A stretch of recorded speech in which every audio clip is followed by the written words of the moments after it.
Well, thanks for just waiting 5 minutes while we got a few more chairs out there. I noticed that several people are quite comfortable on the floor, so that's all right as well. Anyway, let me welcome you to the Provost Distinguished Lecture Series. My name is Perry Brown. I'm the Provost of the University of Montana, and we offer this series in the fall of every year to honor and celebrate the achievements of faculty at the University of Montana. Very seldom do we really get the chance to celebrate the accomplishments of the faculty who have won, in one way or another, national and sometimes international awards, and always at their professional associations or in some other venue they get acknowledged for the awards that they've won. And we have the opportunity to do that through this lecture series. So the people that speak at the lecture series are people that have in the past year usually won some national award, sometimes more than 2 national awards, and that is the case of our speaker tonight. And it's our chance locally to celebrate with them some of their accomplishments and the kinds of things they do in the scholarship that they engage in. Before I ask Steve Schwartz, the chair of the Communication Studies Department, to come forward and introduce our speaker for tonight, let me tell you that the next distinguished lecturer will be Joel Berger. He's from the Division of Biological Sciences, and he will be here on December 2nd at 6 p.m., probably the same venue, I think. And he is, of course, a world-renowned wildlife biologist, really interesting things that he's done all over the world. Joel is a very entertaining person and somebody that's been engaged in marvelous work in Siberia and Bhutan and South America and various places and throughout this country, and a lot of work in Alaska as well. I don't know where he is right now, but he's surely somewhere else in the world other than being in Missoula. But he does actually teach on the campus also, and so he will speak on December 2nd. Anyway, at this particular time, I'd like to ask Steve Schwartz to come forward and introduce our speaker tonight. So, Steve?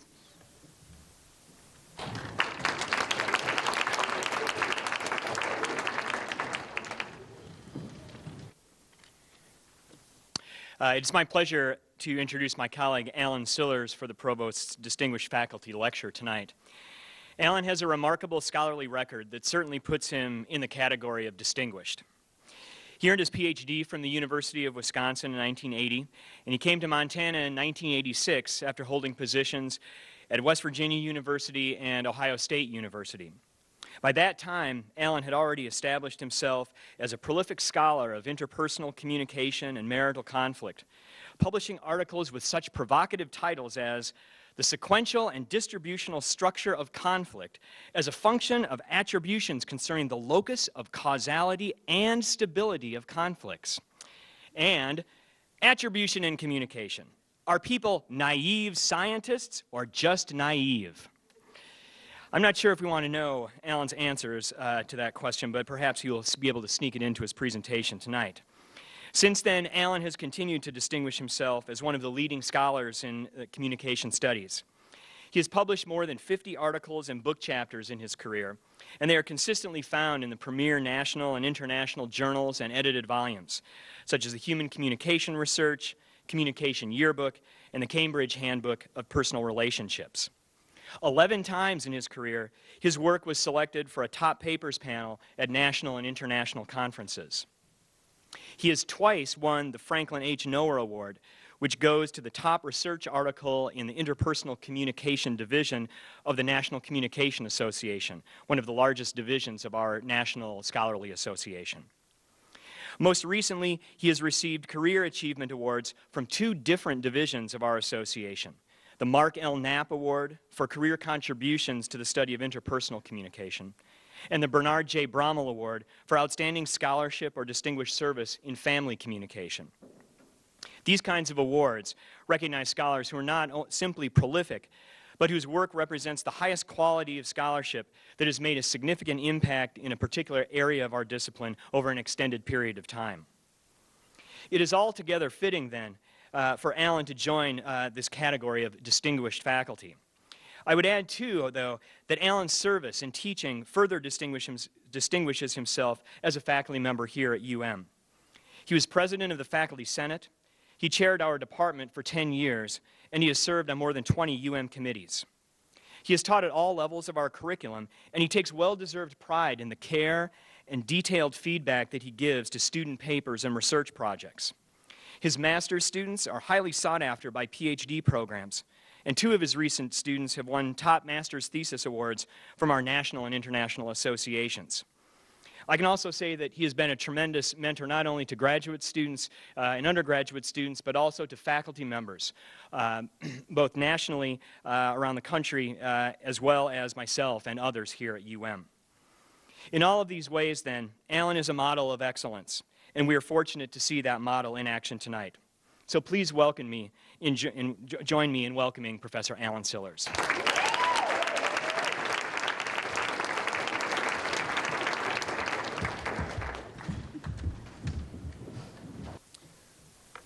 Thanks, Barry. Thanks, Steve, for that generous introduction.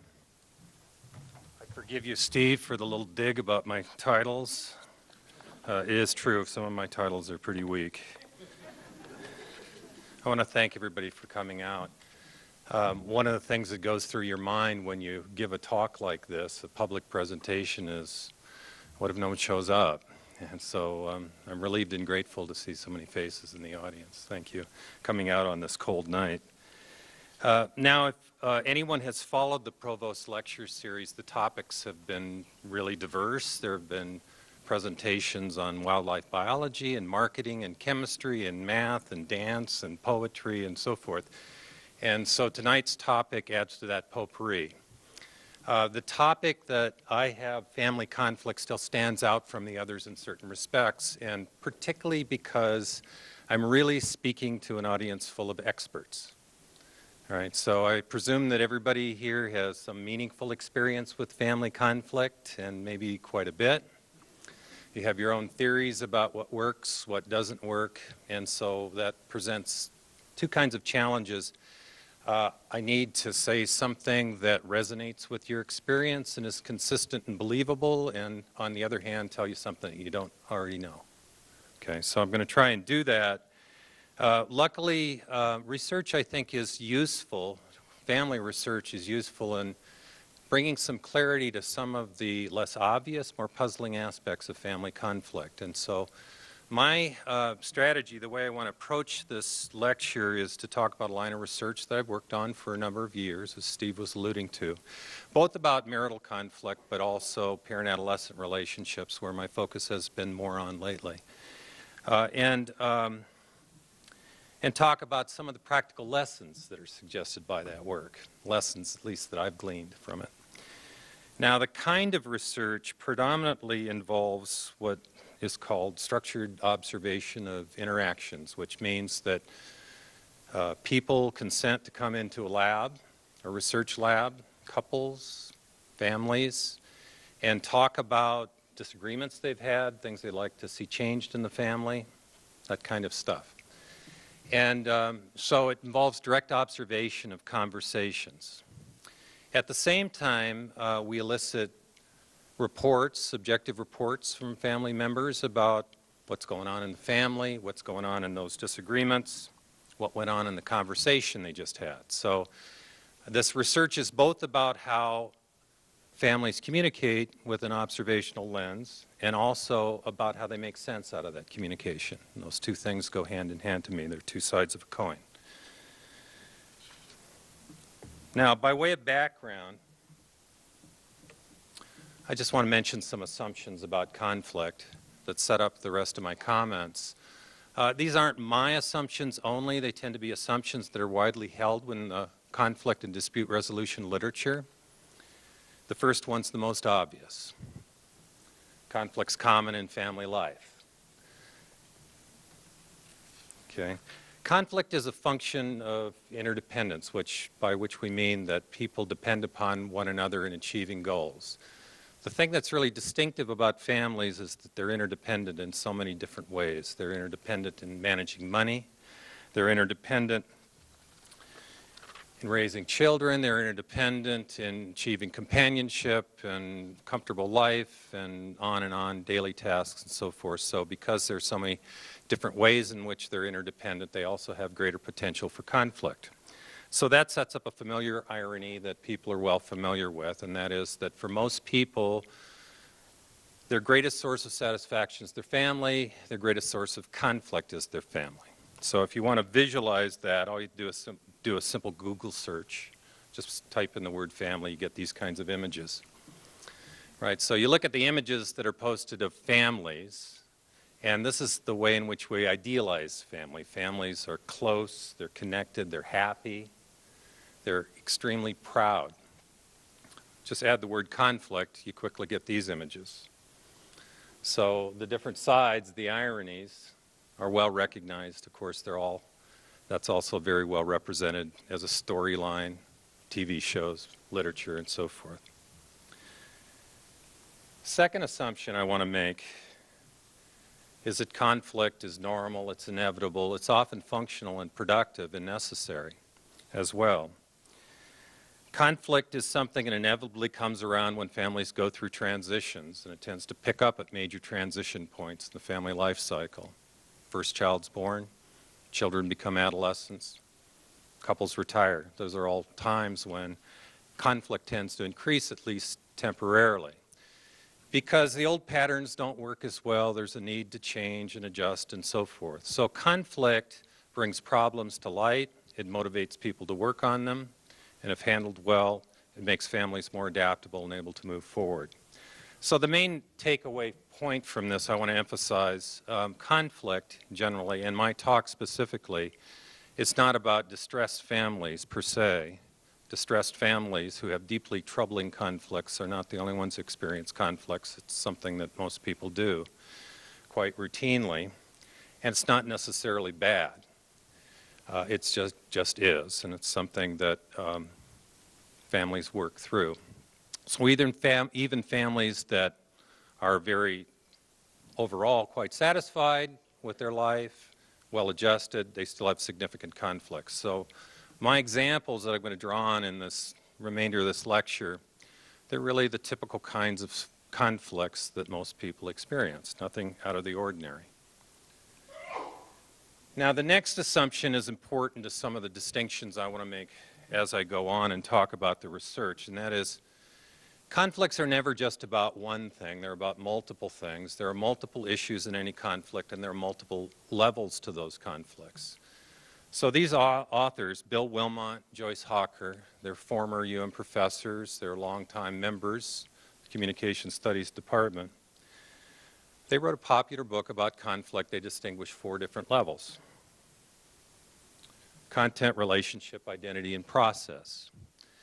Now, content is all the obvious stuff. What should we do? How should we do it? How often should we do it? So if we just take an issue like Thanksgiving to be timely, where do we go for Thanksgiving? How do we spend it? Do we go to your sister? Do we go to my parents? Do we stay home? Do we have friends over? How we decide those things, that's the content level of conflict. The relationship level of conflict tends to be below the surface and not quite so obvious. And it deals with questions of who people are to one another, such things as, is this fair? Is it equitable? We went to your sister's last year. Shouldn't we go to my parents this year? That kind of thing.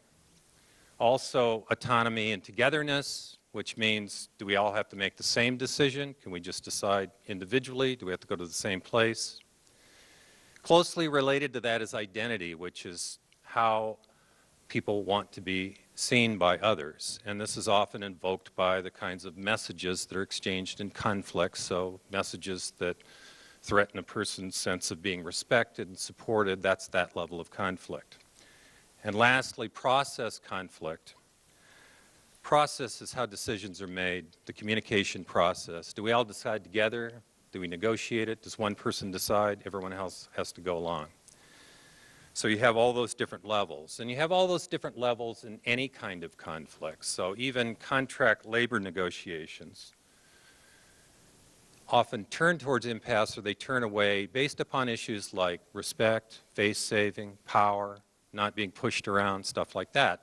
What's different about families is that those relationship and identity issues tend to be so close to the surface and often overwhelm the content issues. So a lot of petty conflicts that families face might be about leaving the toilet seat up or a child's messy room or something like that. They're really about identity and relationship because the content itself isn't all that important.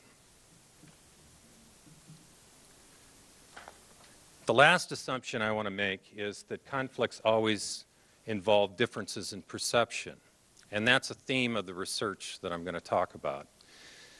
Conflicts obviously involve disagreements about content issues, and if people didn't have those disagreements, they wouldn't have conflict. But they also involve more fundamental differences in perception about things like who's at fault, what the conflict is, what the real issue is, what the facts are even, like how did it start, when did it start, who said or did what, to whom, all that kind of stuff. That aspect of perception represents individual subjective constructions of the event, which is what we call conflict frames. A conflict frame refers to an individual's subjective definition of the situation, what's going on, or in other words, their story, the story they tell themselves about the conflict, the story that they tell other people about the conflict. So here's an example. Now, this is a fictional example, but it's one that's closely modeled after an example in the research that we've done, and that's going to be the same case with all the examples that I use here. They're all fictional, they're all modeled, have the same structure, basic tone of examples that were observed in studies. So in this case, it's a father and a teenage daughter. What's going on in this situation is that the father usually walks to work, the daughter takes the car, drives to high school, but there's an event where the father has to use the car for that day. So father says, I have this ongoing battle with my daughter about the car. I usually let her drive to high school, I walk to work. On the few occasions when I request the car, she makes a big deal out of it. She doesn't want to be inconvenienced. I get the same attitude when I ask her to watch her younger sister, so I get something done. She acts self-centered, doesn't care how this affects others. So that's his story, his frame. Daughter provides this account of it. My dad asked for the car the next day. I just asked how I'd get to and from school. He freaked out. Told me to take the bus, walk, find a ride, but that's my problem. I have basketball practice after school. By the time I'm done, I'm really tired. I just want to get home. So those differences, different accounts, they're different in several respects. They have different background events. So the father foregrounds the fact that, for example, he walks to work, so he's sacrificing. She foregrounds the fact that she has basketball practice and that makes her tired, so she's got a legitimate reason. They have different notions that are embodied in their stories about when the conflict started, how long it's been going on. So for the father, this is an ongoing thing, and it links to other kinds of problems like the daughter not wanting to watch her younger sister. Whereas for the daughter, it's really just kind of an isolated case. They draw different implications from that, and this is really typical in differences between the way parents and adolescents frame conflict, and that is, for the father, this is a much bigger deal. It's about more important issues. It's about the daughter being selfish and sensitive, demanding, not embodying the kinds of characteristics that you want a mature adult to have. Whereas for the daughter, it's really not nearly as significant. And then lastly, they have different descriptions of the communication that went on, and that's much of what I'll talk about as I go along, is that people describe their own communication in very uneven terms. So the daughter's account says that the father freaked out, and the dad said that she made a big deal out of it, but that's their own individual account of the messages that were exchanged. So people aren't prisoners of their frames. The frames complicate communication.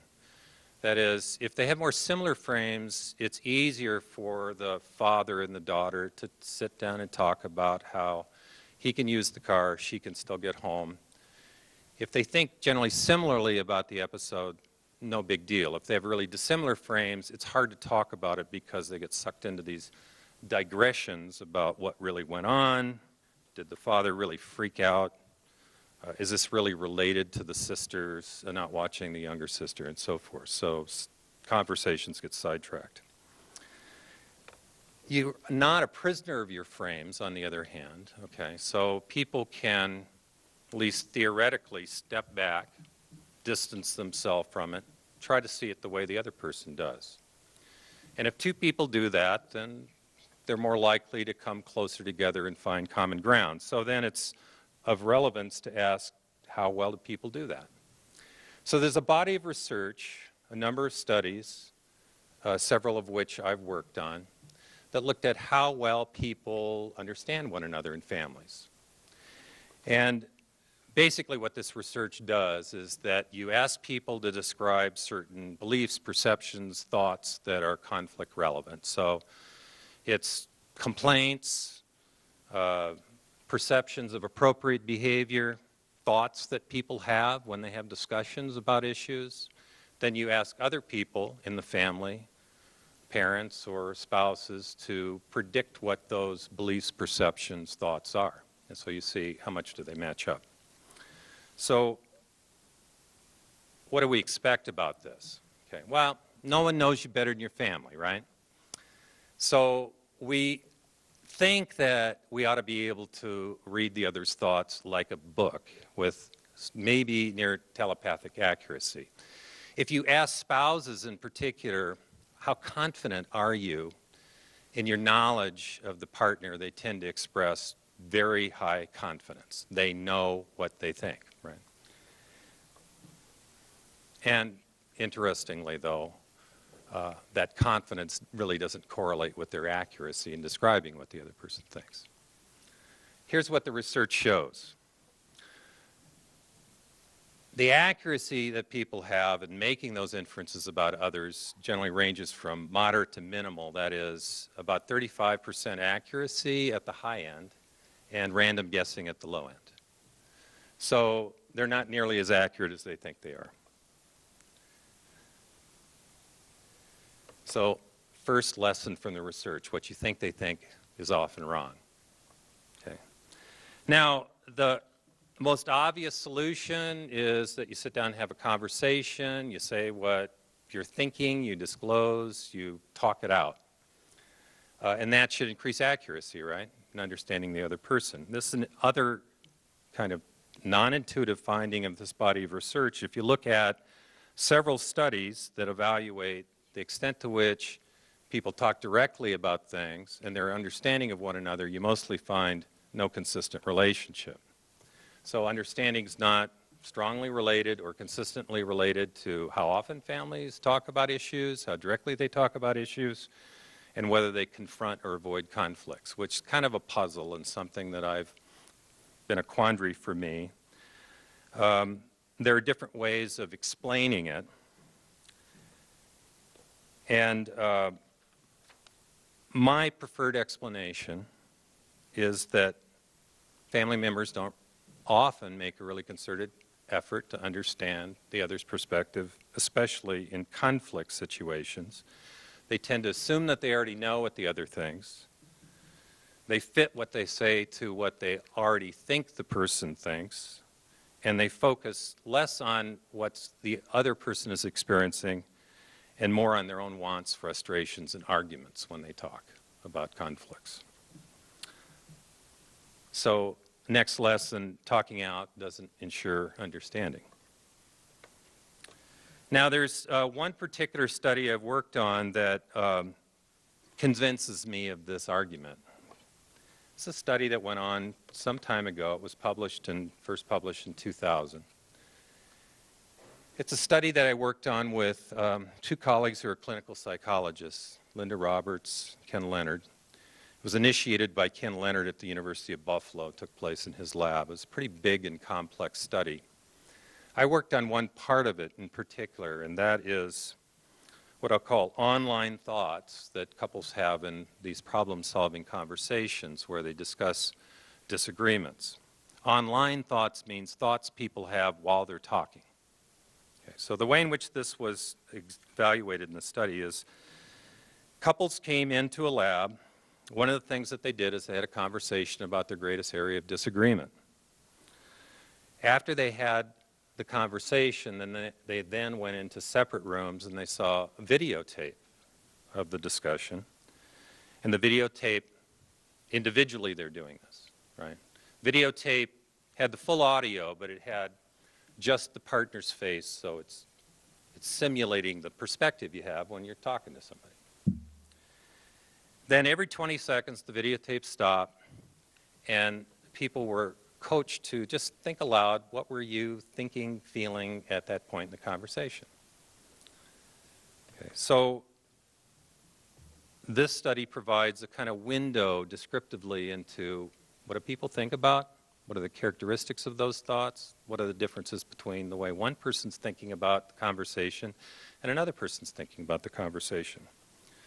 So one of the things we looked at is just what do they think about. There was 20,000 different thoughts that we categorized into 50 different categories, but we collapsed them into 5 basic categories. So first category is just discussion content. So you'd be thinking about those content issues, the literal issue that you're discussing, what's going on. But that's only about 20%, right? So only about 20% of the time are they really thinking about the topic of the conversation, the literal on-the-surface topic of the conversation. Another 10% of the times they're reflecting on their emotions and their feelings. Another quarter of the time they're making abstract inferences and judgments about themselves or about the partner. And for me, particularly interesting is that about a third of the time they're analyzing what's going on in the conversation, the discussion process. And they're looking at it in terms of, you know, who's being open, compromising, avoiding the issue, all that kind of stuff. And then 14% of the time is just a whole mishmash of different thoughts, including thoughts that really had nothing to do with the reason why they were there, which I think is quite typical. You might be having all sorts of wild thoughts right now. I have no idea. Now, there's some descriptive characteristics of these online thoughts that I thought were particularly notable. First one is they're very selective. So if you match up what one person's thinking and what the other person's thinking when they're having this relationship discussion or this conflict discussion, they're usually thinking about different things, or they're thinking about things in a very different way. So one person might be thinking about their emotions while the other person is making these abstract attributions and remembering something that went on before, which is not what the other person is remembering. So they're just in different places, different psychological spheres. Second thing is they have these thoughts, they tend to have this tone of high certainty. So they're making these inferences a lot of the times, but they don't sound like inferences. It sounds like they're just describing objective reality. And in fact, they often describe it in such a way that it just sounds like they can't construct it any other way. So things like, I know she doesn't mean that, okay, suggests that there's one reality and the other person isn't facing up to it. The third characteristic is that very little conscious attempt to reflect on what the other person's thinking. It was like 2%, 3% of the time, or are they trying to figure out what's going on in the other person's head, right? So what many people think of as a hallmark of competent communication, which is taking the perspective of the other, actually doesn't happen very much spontaneously in these conversations, not consciously at least. So the implication of that is that a conversation, even though people are talking with one another, they're not necessarily having the same conversation. Conversation can be about different things for different partners. Here's an illustration, again fictional, but modeled after a real conversation. This is actually the thoughts that they report afterwards. Now what's going on in this situation is the couple has issues about money, tend to be broke by the end of the month. That's a big concern for the husband. He comes into the conversation and approaches it as an opportunity to drive home a point, to get the wife to face reality and live up to the fact that she is spending irresponsibly and shouldn't be spending money if they don't have it and so forth. So he keeps making this point in the conversation, he's making sort of pointed remarks at her, and she's responding by justifying herself and explaining herself and so forth. But he keeps making this point, driving the point, trying to get it back to that point. And you can see from his thoughts, he sees this is frustrating. He sees her as being evasive, and she just keeps changing the topic, and that's not the point. That's not the real point. You've got to get back to the point and so forth. So he just keeps driving it home. And he's a little bit like my neighbor's Labrador retriever, who's just always dropping the ball at your foot and just dropping that ball and dropping that ball, and she just thinks that maybe, I don't quite get it, that I'm supposed to pick up that ball and throw it, but she's just going to keep dropping that ball, and if she does it enough, maybe finally it'll get through my thick skull that I need to throw that ball. The wife, on the other hand, the background story for her, they're newly married, right? She's pregnant. She's buys things for the house, and she's been fixing up the nursery. And that's, in her mind, what couples do. It's appropriate to her role. It's appropriate to their circumstances. And the money that she spends on that is no more than what typical people do. And the husband is kind of scapegoating her for being unrealistic about money, overly frugal, and so forth. So if you look at her thoughts, she kind of reacts to these pointed comments from the husband, saying that he's attacking me. And explaining herself, and he's saying I'm not competent, and so forth. So he sees this conversation about her explaining herself and him initiating these unwarranted attacks on her intentions and character and so forth. So it's really a different conversation. They both have a very different sense of what this conflict is about, what the real issue is. For him, it's money. For her, it's about respect and affirmation for this role. And what's revealing about it is that throughout the conversation, this goes on for quite a while, neither one of them shows any kind of recognition or acknowledgement of the issue that's really on the surface for the other person. They really have a different sense of what the real issue is. They don't acknowledge or even recognize what that issue could look like from the other person's perspective. Another thing that you see in this study is pretty biased thinking about your role in the conversation. So if you look at these process thoughts, the kinds of things people think about themselves in the conversation look very different from the typical things that they most often think about the partner's role. So these are typical self-directed thoughts. People see themselves mostly as being direct, straightforward, and cooperative, and they have those thoughts about their own communication more than they have those thoughts about other people's communication. When they describe the partner's thoughts, these are the kind of thoughts they have. They more often have these thoughts that the partner's being confrontative, combative, evasive. They have those kinds of thoughts about the partner much more than they have them about themselves.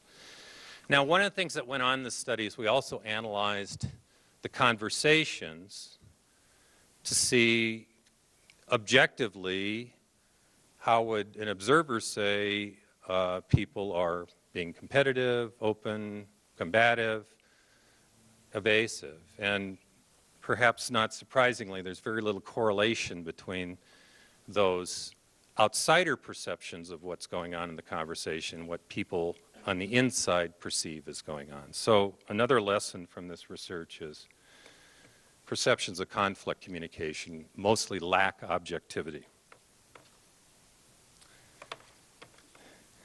One more thing I want to emphasize from this study, it just kind of fell out of the study, we weren't really looking for it, but there are really strong gender differences. Husbands and wives had very different ways of thinking about the interaction, and actually the way they differed in their thoughts was more profound than what any differences in the way they talked about it. So what was going on below the surface was really more fundamental.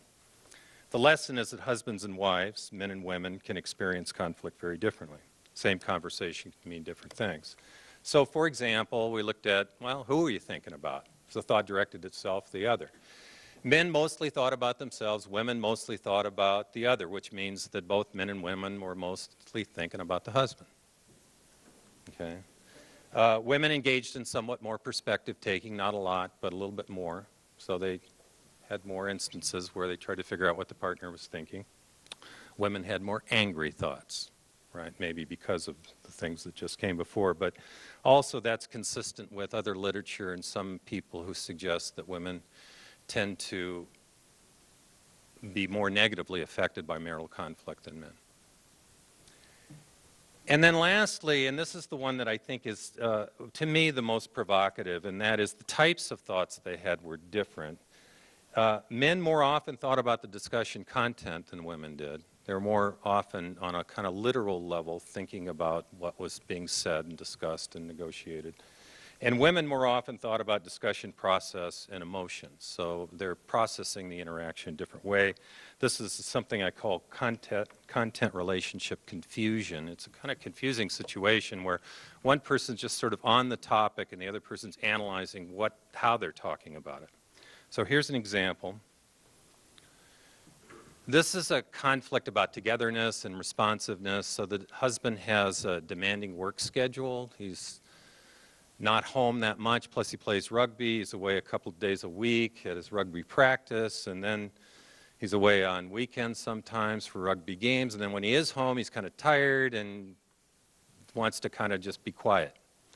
The wife thinks he just goes into a shell. She's very upset about it, feels that he's not responsive to her. So if you look at his thoughts, he's thinking about rugby practice, when he can practice, right?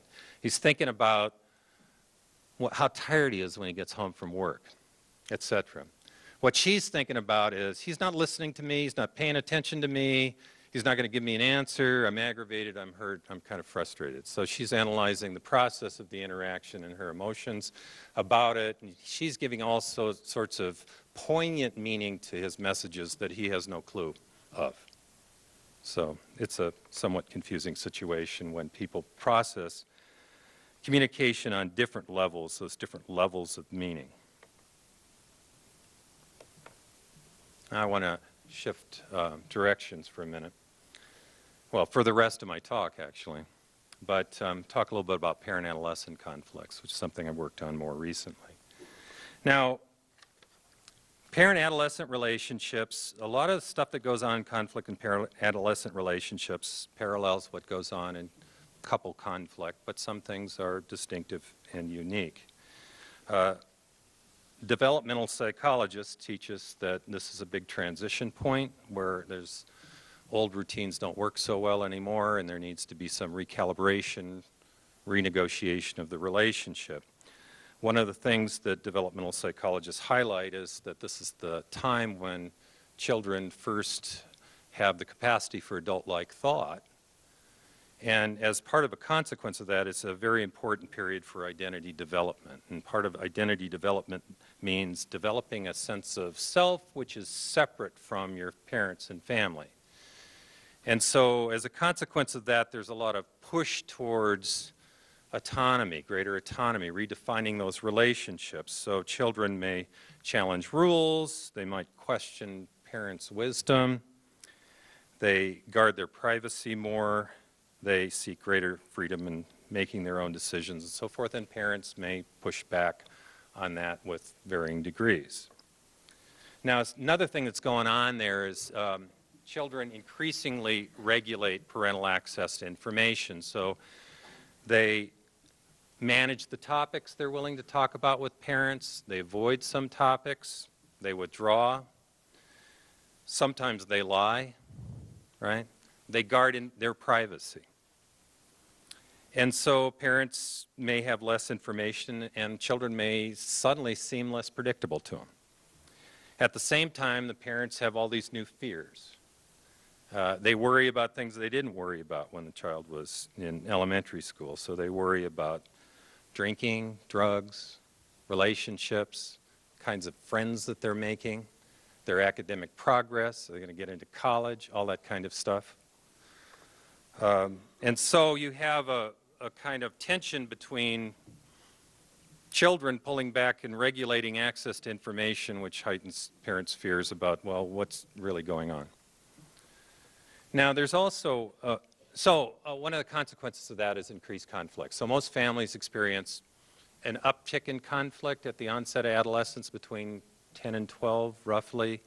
That increased conflict can level off and decrease maybe in mid-adolescence or late adolescence as relationships are renegotiated, but sometimes it continues on into early adulthood. It's not really high-level fighting and deep value conflict. It's more typical. It's just a lot of petty stuff. Mostly, for most families, the kind of conflict that they experience is about grades, it's about friends, it's about messy room, it's about that kind of thing.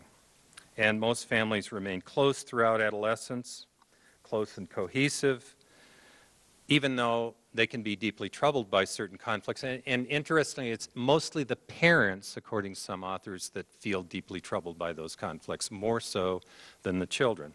And that has to do with the way in which they frame conflicts, based upon their generational stake. The generational stake is a concept that some authors have coined, a term that they've coined that describes the investments that parents versus adolescents have in the family and their developmental priorities at that stage in life. So what's a priority to children at that stage in life is defining themselves as unique individuals, creating autonomy, being seen as mature, competent, capable of making their own decisions, separating themselves. What's salient for parents at that stage of life, they are the architects of the family. They feel responsible for the family being happy. They feel responsible for socializing their children. That weighs heavy on their mind. They want to pass on their values. So therefore, they look at conflicts very differently.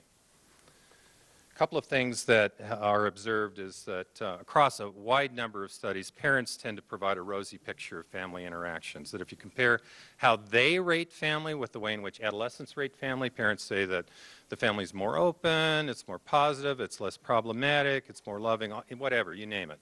Children provide a more negative, by comparison, picture of what the family looks like.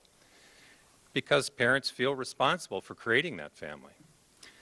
Now, on the other hand, for the same reason, parents seem to be more deeply upset by conflicts, which are disruptions in family harmony, and it also speaks to something that really is important to their self-concept.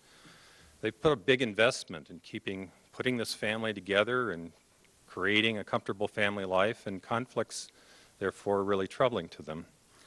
So parents tend to get more upset by conflicts. They stay upset longer. They tend to make they see conflict as symptomatic of much bigger problems. It's not just a conflict about the messy room, but it's a conflict about something much bigger. So, for example, a child wants to quit orchestra. I've been playing cello for a number of years, decides, it's not really me anymore. I'm not enjoying it. I want to do other things. It should be my choice.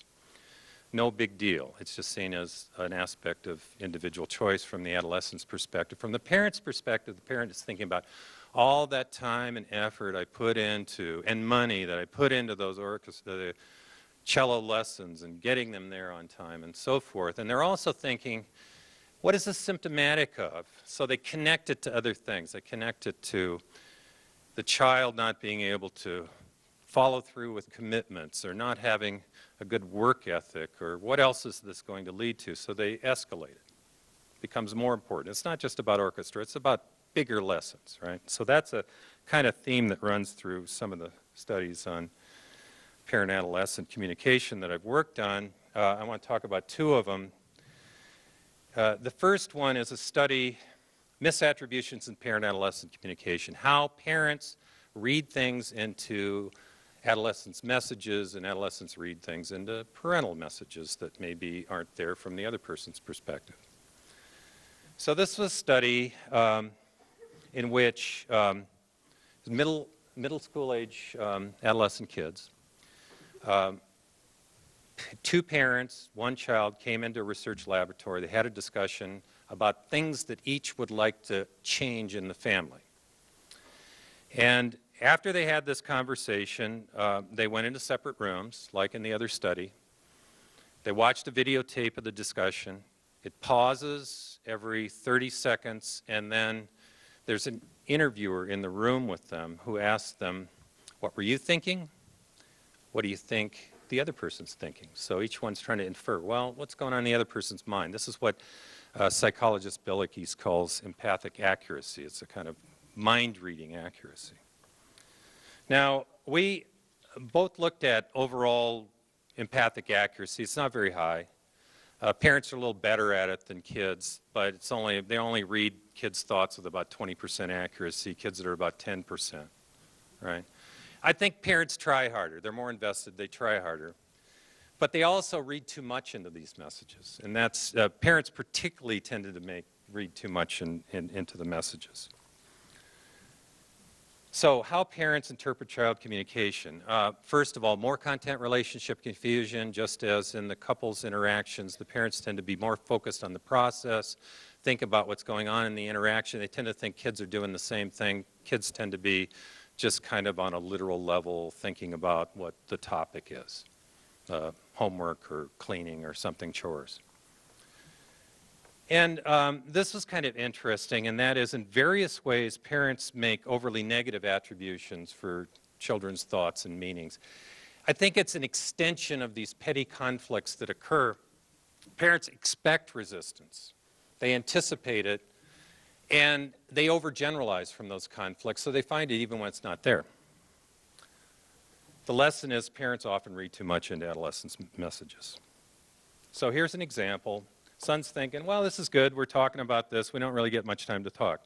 Father's thinking that the son is thinking, I really don't want to talk about this. I'm afraid Dad's going to get mad. Mother thinks, he looks embarrassed. He thinks he doesn't want to be here. There were also a number of instances where children sort of took responsibility and said, you know, my bad. And almost invariably, parents didn't read that. They overlooked that. Okay, so this is an example. I didn't get my report done. That's bad. But I've been better. We're working it out. Father thinks he wants to get out of it. School's just not a priority. Mother thinks, I really don't care, is what the son is thinking. And then in some instances, they had some kind of maybe more involved discussion that was maybe somewhat contentious, but at some point, children shifted to a more cooperative mode of thinking, and parents tend to overlook that. So in this instance, the conflict is about the daughter wants to go and be with friends. She thinks that the parents don't let her do that because they don't trust her. The parents feel scapegoated because what's really going on in their mind is she doesn't plan ahead, she doesn't get her work done, she can't go because of that. So they have a kind of contentious conversation, but later on it shifts to a point where they're talking about, well, what needs to be done that would make this work. And the daughter then at that point shifts in her thinking, and she says, well, I'm thinking we're finally getting somewhere. It's good we're talking about this. I showed them that they could trust me. The father thinks still, she's just thinking this is another roadblock. The mother is thinking, well, she thinks you guys have just come up with some new reason. So they don't recognize when there's some kind of a movement towards resolution that is evident in the way the child's processing the conflict. Kids don't read as much into parental messages as parents read into child messages, but there's one exception to that, and that is adolescents tended to think that parents were having these controlling thoughts much more than they actually were. So this reflects their generational stake in wanting to be more autonomous and not being regulated. So in this instance, the issue is about friends. The mother's really thinking good things about her friends, likes her friends' parents. That's all good. The daughter thinks that the mother's thinking that she should just be home more, shouldn't spend so much time with her friends. So that one was typical. Last study I want to talk about is about hurt feelings in families. This is work that I've been doing with Rachel McLaren. She's a communication researcher at the University of Iowa. And what happened in this study, which we're still analyzing but published some of the results from, we had, these were high school age teenagers. They came into a discussion lab with one parent, and they each described an instance where one of them hurt the other one's feelings. Right? And then they separately wrote stories about these situations, and then they had a discussion about it. After the discussion, they did the same thing as before, went to separate rooms, watched videotapes, said what they were thinking, guessed what the other person was thinking. So one thing that the study's kind of sort of interesting a study. What leads to hurt feelings? Well, it's really different for children versus parents. For children, it's all the stuff that demeans their competence. So they said they were hurt by, most often, criticism, yelling, discipline, rule setting. Parents, on the other hand, what hurt them is the sense that they're not close to the family, or that their efforts at socialization were failing, right? So parents were hurt by child distancing, disobedience, and even not living up to your potential, not trying hard enough. That was hurtful for parents. Another thing that was looked at in this study was how do they explain these episodes, what their way of framing it. So we looked at their stories and compared them. One characteristic was that the stories were very selective. Only a third of what one child wrote in their story about a hurtful episode overlapped with what the parent wrote, and vice versa. So they had very different frames. Again, same point as before. Second thing, and this overlaps with what I said previously about the other study, is that the parents seem much more deeply affected by these situations than the kids did. Kids tend to brush them off, see them as being minor and not so significant. Parents tended to see them as a much bigger deal. So parents dramatized their hurt. They saw child hurtful behavior as being intentional, recurring, due to more persistent and meaningful problems like selfishness, inconsideration, and so forth. So like in this instance, the mother is reacting to a comment of the child made about her cooking. My daughter doesn't show appreciation and effort for the time I spend to please her. I spend a lot of time cooking something new. All she could say was, those mushrooms look gross. This is hurtful. She said 2 or 3 times. She hasn't even tried it. She doesn't take my feelings into account. Okay, so pretty meaningful for her. It also links into the sense that child isn't really developing the way I would like her to be, a mature, responsible adult who takes other people's feelings into account. The daughter, in the same instance, gives a very bland account. She says, I'm in dance after school. It's very time-consuming. I get home late. I'm always really tired. I'm hungry. I'm just in a really bad mood. That's her description of what's going on. Not that significant, not that meaningful. When adolescents talked about times that parents hurt their feelings, they tended to, in contrast to the parents, sharply in contrast to them, they'd downplay it. They'd say, not that big a deal. I brushed it off. It hurt my feelings. That's fine. And they also often said really good things about their parents, that even though parents might say things that are really hurtful, they mean well. So, for example, mother tells the son that his grades are horrible, his feelings are hurt. The way he explains that is, she just wants me to be successful. She knows I can do better. Father is nagging her daughter to exercise because she's getting a belly, he says, and starting to look a little chunky. And he nags her to exercise because of it. And the daughter says, that did really hurt her feelings, but I brushed it off. He really just wants what's best for me, wants me to look my best and be healthy. So this should be liberating for parents. Children mostly believe that their parents mean well. Last thing I want to say about this research is the conversations that they had afterwards. There were different patterns that we observed in these conversations. One of them was a pattern of parental probing and child withdrawal. This is a situation where they're talking about how the parent hurt the child's feeling, and the parent's just peppering them with questions, one question after another. The parent doesn't try to explain themselves, doesn't give a lot of information, but they're just asking lots of questions, just mining for what's going on with the kid, and in response, kids just gave very short answers and really didn't say very much. These parents tended to walk away from the discussions with a sense that they had achieved a pretty good understanding with their child. But in fact, if you look at their mind reading accuracy, they were very poor at guessing what the child was thinking. They were completely off. So the lesson is, you can't force children to be open. Second pattern was mutual criticism and defense. And this was an instance. Now, this is also an instance where they're talking about a time when the parent hurt the child's feelings, but they tended to turn the tables, and the parents would end up talking about their own frustrations and hurts, rather than what was going on with the child. They would criticize, they would justify their own actions, and kids did pretty much the same, so they mirrored one another that way. The other thing that went on is parents did a lot of what I call behavioral coaching, and that means that you take the situation and try to turn it into some bigger lesson that the child should learn from. And so, for example, a son asks his mother to help him with editing a paper he's been working on. Mother says that his writing's a mess, almost unreadable. When they talk about this episode, the mother turns it into a lesson about how he needs to be accountable and do his best work always, which didn't go over well. Another instance, the daughter is subject to a kind of Facebook bullying. She had this friend, she thought, said some really bad things about her on Facebook. They talk about this episode.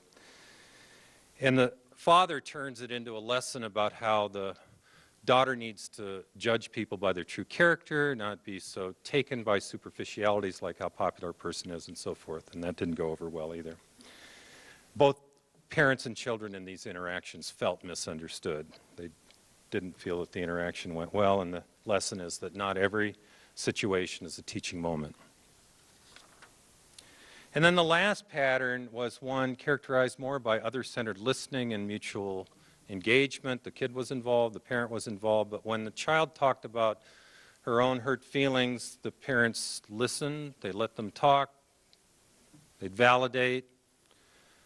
They showed contrition, which means that they admitted their mistakes, right, and their own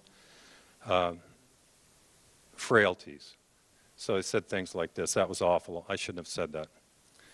In these interactions, the kids talked much more than in any of the other interactions. So they gave a lot of information, and the parents, in response, were the best in terms of discerning what children were thinking. They were most in touch with what children were thinking during the interactions. They had the greatest understanding. Both parent and child said after the interaction that they felt understood.